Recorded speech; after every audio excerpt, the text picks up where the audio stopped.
If you are new to my channel, please do me a big favor. Please subscribe and hit the bell button found at the lower right of this video screen. Thank you in advance and bless you! Good day everyone! Again, I'm Miss Say Carranza, one of the licensed real estate broker based in Cavite. And right now po, andito po ako ngayon sa Parksville Residences, Masaito Homes, located at Barangay Alapan, 2A, Imus, Cavite. So itong bahay po na ipinapakita ko po sa inyo ngayon is one of our model unit dito na si Audrey Basic House Model po. Actually po, there is two type ng Audrey, which is the Basic House Model and the Expanded. Ngayon po itong pinapakita ko sa inyo is yung Basic House Model.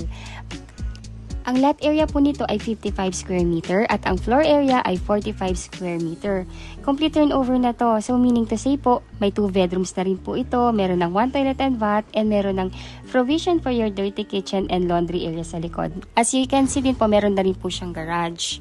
While yung expanded na Audrey naman po, yun po ay merong 3 bedrooms at may 2 toilet and bath. Bali, dalawa po yung option ninyo.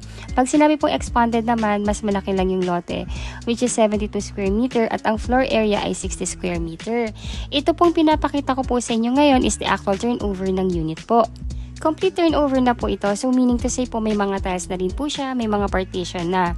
As you can see po, napakadali po niyang ayusan kasi makikita niyo distinction na kaagad ng living area, ng dining area, at ng kitchen po. Yung kitchen po nandito lang po sa likod, near po dito sa first toilet and bath. Then nandito rin po yung exit and entry, papunta po sa service area natin or dun sa provision for the dirty kitchen and laundry area. Ito po ang first toilet and bath natin at kung ano po yung nakikita niyo dito, ito na rin po yung actual na fixtures and turnover na makukuha po ninyo. Then let's go po sa likod upang makita nyo naman po yung ating provision for the laundry area and for the dirty kitchen area po. While nililibot ko po kayo sa loob ng ating Audrey Townhomes, didiscuss ko na po sa inyong computation ng property. Ang total contract price po ng ating unit ay 4,463,980 pesos. Title transfer is already included. Yung total down payment po ng property is 436,398 pesos. Pwede po siyang bayaran ng cash or 3 months to pay pag ready for occupancy. Available po kasi ang ating Audrey ng RFO at may pre-selling. Pag RFO po, nakatayo na yung unit and once tapos yun na yung down payment, ipapa-approve na lang yan sa bank and once approved na, pwede nyo nang malipatan yung property. And meron din po tayong tinatawag na pre-selling. Yung pre-selling po, tinatayo pa lang yung property or ginagawa pa lang siya. Usually, ang down payment, pwede mo siyang bayaran ng 15 months to pay. So, kung 15 months to pay ang gagawin po ninyo, 436,398 which is the down payment, i-divide lang siya ng 15. So, that will be 29,093 pesos and 20 centavos per month po. Ayun po. So, pag tapos na pong bayaran yung down payment, ipapa-approve na yan sa bank. Once approved na, dun pa lang po mag-i-start yung inyong monthly amortization, which is pwede nyong bayaran ng 20 years to pay na 33,605 pesos or 15 years to pay, which is 38,395 pesos. Ayun po. So, yun po yung computation natin dito sa ating Audrey Townhomes. Yung next po na ipapakita ko po sa inyo, yung actual naman po na model unit para you would have the idea kung paano nyo po mas pagagandahin yung unit once na ma-turn over na po sa inyo ito. Yung Audrey Basic and yung Audrey Expanded, parehas po siyang merong car garage.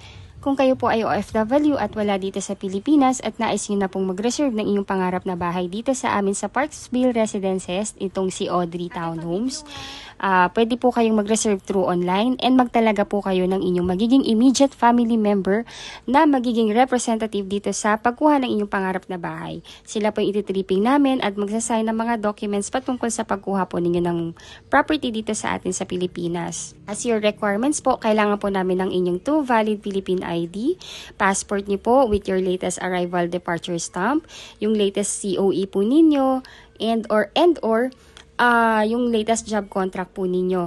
Then also, we would request for your latest 3 months payslip, and kung kayo po ay married certificate, kung kayo po ay single and Senomar po. Ayun po, lahat po yan pwede nyo po yung i-email sa amin and kami na po bahala mag-print. And after that po, bibigyan po namin kayo ng SPA form through email para ma-print nyo at mapakonsularize sa ating Philippine Embassy dyan sa bansang pinagtatrabahuhan nyo ngayon at ipapadala nyo po sa inyong magiging representative dito sa Pilipinas para mapirmahan din po niya at kukunin po namin sa kanya yon para ma-file na. Easy as 1, 2, 3 lang po ang pagkuha ng bahay natin dito sa Pilipinas. Lahat ng requirements pwede nyo pong i-email.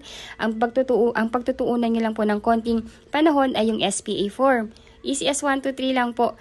Ayun po. So, kaya po if interested na po kayo mag-reserve ng aming Audrey Townhomes, kindly message us to our Philippine number, Viber, and WhatsApp. Our number is already posted in this video. Pati po yung Facebook account namin, nakalagay na rin po sa text description ng video na to. Kindly add us po para real-time po yung pag-uusap natin and para makilala nyo din po kami. Again, I'm Miss Say Caranza, one of the licensed real estate broker based in Cavite, and I have one best agent po na kasamang nag-a-admin at sumasagot ang inquiry ninyo, which is si Ma'am Stephanie Francisco. Add nyo po kami sa Facebook. Our number is already posted na din. If you think po na nakakatulong po kami sa inyo upang magkaroon ng kaliwanagan sa pagkuha ng inyong pangarap na bahay, please do subscribe and like this video na rin po. Thank you so much for watching. Until our next video po. Bye-bye!